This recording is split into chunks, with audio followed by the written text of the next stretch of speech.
নমস্কার, শুভ সকাল সকলকে। তোমরা সকলে কেমন আছো? আমরা দুজনে তো বেশ ভালো আছি। আর আজকে ভ্লগের শুরুটা কিন্তু দুজন মিলে করছি। আর এই যে ঠেলাঠেলি করে ব্রাশ করে নিলাম তাড়াতাড়ি করে। আর তারপরে কিছু কাপড় আছে, সেই কাপড়গুলোকে একটু ভিজিয়ে দিচ্ছি।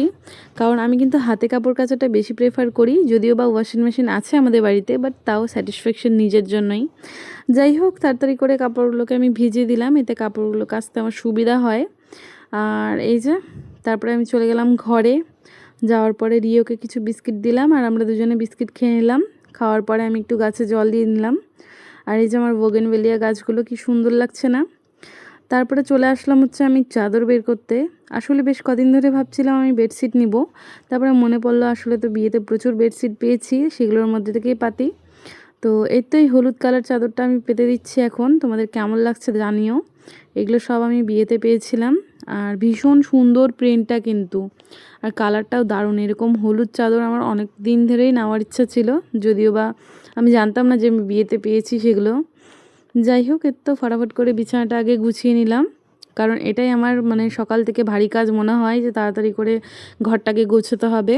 আর এর তো এই সময় আমি খুব তাড়াহুড়ো করছিলাম, কারণ কাপড় কাচতে স্নান করতে প্রচুর সময় হয়ে গেছিলো। প্রায় 1টা মতো বাজে তখন, না হলেও 12:30, হ্যাঁ 12:30 মতো বাজে। আর আমাকে রান্না করতে যেতে হবে দেখে আমি তাড়াতাড়ি করছিলাম। আর এই তো স্কিন কেয়ারটা কিন্তু মাস্ট, অবশ্যই প্রতিদিন করা উচিত। কারণ এখন আমার স্কিনটা কিন্তু হালকা ড্রাই, হালকা অয়েলি হয়ে থাকছে। যতই গরম মানে সিজন হোক না কেন, বাট তবুও আমার স্কিনটা বেশ ড্রাই থাকে।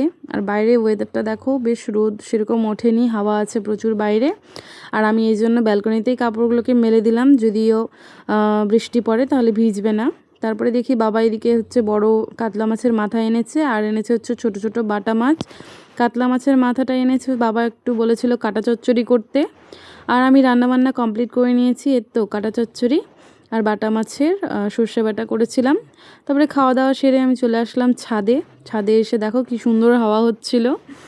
আর ভাবলাম একটু গাছে জল দিয়ে দিই, যদিও বা আমি জানতাম না যে বৃষ্টি হবে। আর সন্ধ্যাবেলা তখন যখন আমি ঘুমিয়েছিলাম, বেশ বৃষ্টি হয়েছে সন্ধ্যায়। তো জানলে পরে গাছে জলটা দিতাম না, যদিও বা। যাই হোক, তারপরে এই যে বোগেনভেলিয়া গাছগুলোকে একটু এই দিকটায় করে দিলাম। ভিডিওটি কেমন লাগলো?